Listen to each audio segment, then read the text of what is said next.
The late Charles Schulz, creator of the Peanuts comic strip, famously said, "There's no greater burden than a great potential." Our special guest, Laura DiBenedetto, might be living representation of that saying and grabbing that potential with both hands.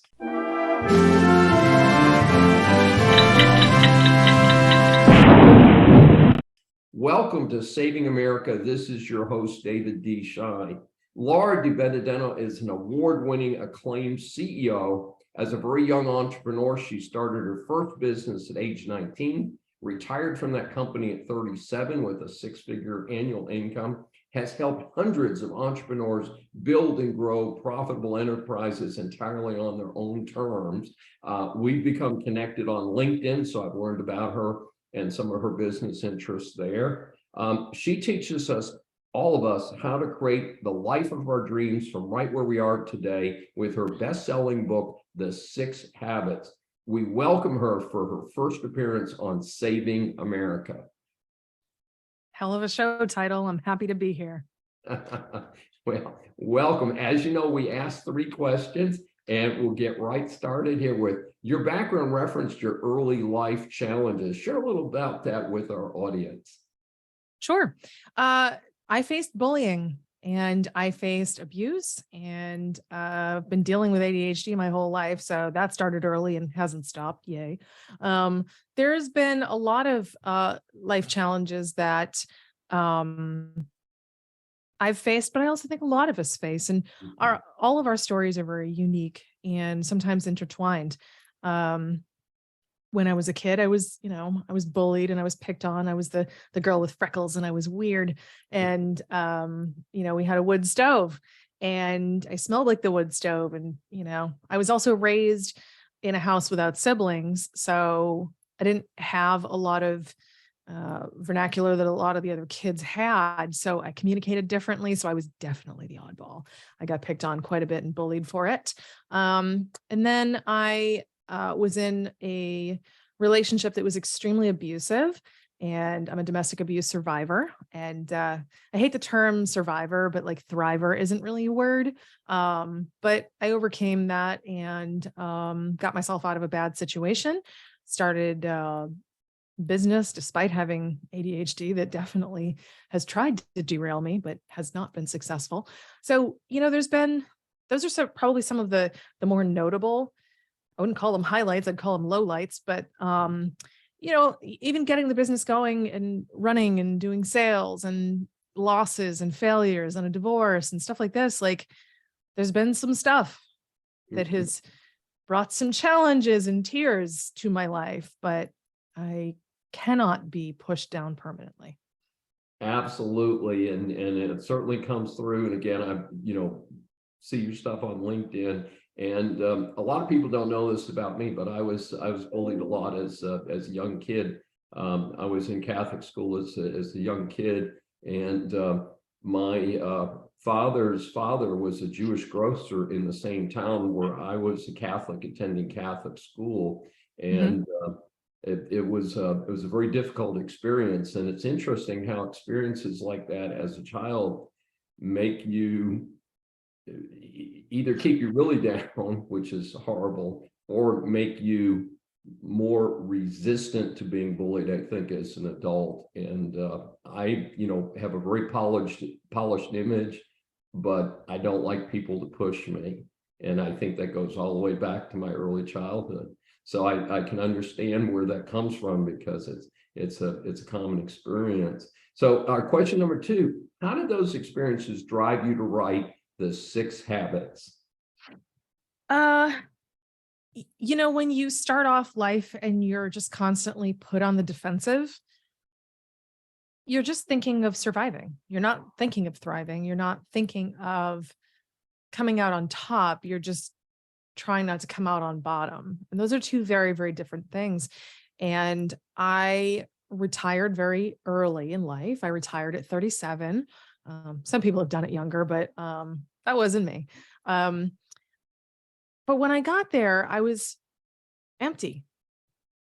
I was just really lost, I guess, and wondering why the awards, the money, the big house, the media appearances, all those things didn't make me happy. I felt very empty. And that's when I realized I was never focused on the right things. So I wanted to know what the right things were.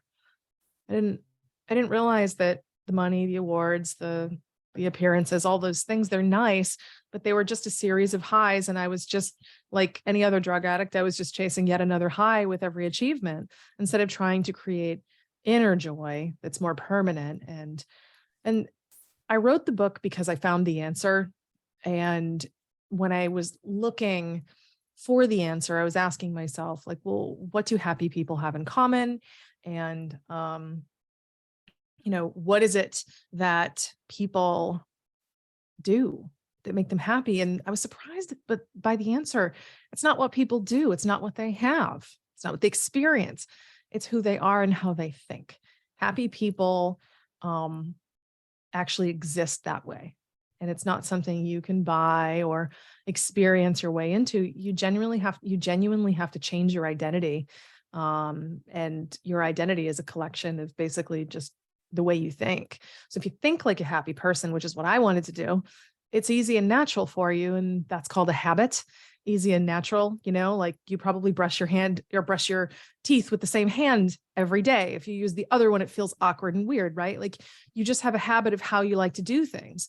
We also have habits of how we like to think. So when I was figuring out, well, what makes people happy and, oh, these are how they think. Well, how do you develop how you think? Oh, that's actually a habit.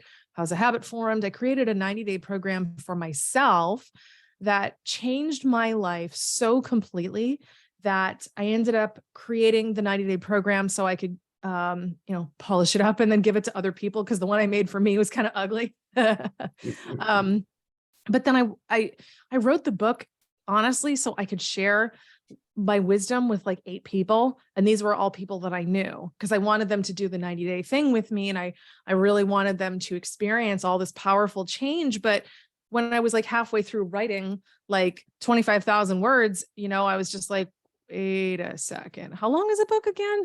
Wow, I'm really into this. If I just keep going, I can turn this into a book. And I was like, I could also share this with more than 8 people.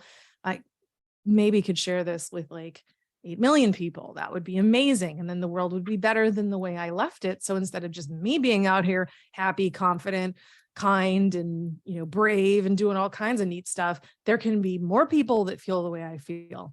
Okay, let's do that. So I wrote the book so I could share the magic of what I found that changed my life. And what our question number 3, what will our audience find in the book, The 6 Habits, that will help them follow that path? A lot of practical instructions, actually. So there's a lot of books out there that are very fluffy and they're very like, as I call woo-woo. And, a lot of the people in the personal development space, we call it, the woo-woo. It's fine. It's not a pejorative. It is what it is. And I really love that. But I'm a Yankee. I just am. And that means I like practical tools. And that's what the subtitle of the book is: Practical Tools to Bring Your Dreams to Life, whatever they are. Maybe you dream of just loving yourself more, or losing 50 pounds, or moving to an island nation. Like, I don't know what you dream of, but you're not going to get there if you are obstructing your own path. It's not life that's holding you back. It's you. So if you can, I guess, like finagle away to change things in your head, you're going to be more successful. So the book lays out very specific and practical tools for each of the 6 habits. So for like the first habit is the habit of kindness, which is the way you treat yourself, the words, thoughts, and actions of love to yourself and from yourself. But you can't just be like, oh, wow, well, why didn't I think of that? And just, you're all better. No, you actually have to do a bunch of different things for a sustained period of time that feel awkward and weird to you. So the book maps out very specific instructions on how to teach yourself to be kind to yourself through repetition. And the same is true of all the other habits. Actually, there's one thing that's really awesome about the book is when I was writing it, I knew there would be some really important self-discovery tools that people needed, and almost like a workbook type of thing. It doesn't fit in like a 8.5 by 5.5 size book. It just doesn't fit. So there's a bunch of downloadable stuff that's a bunch of self-discovery tools. It's probably worth a couple $100 and they're completely free. So everybody gets all of these great self-discovery tools that go with the book. So if you're reading the book, you'll notice, hey, go to this URL and you're going to get all this stuff. And people that go there and download the workbook, it's like, not only do you get to learn about all these habits, you actually get to learn about yourself and where you stand. Because if you don't know where you're starting from, you most certainly don't know how to get anywhere.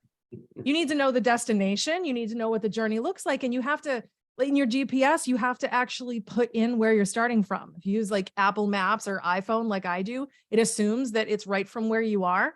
But if you don't have a point of origin, you can't actually go on the journey. It will not give you directions. You have to know where you're starting from.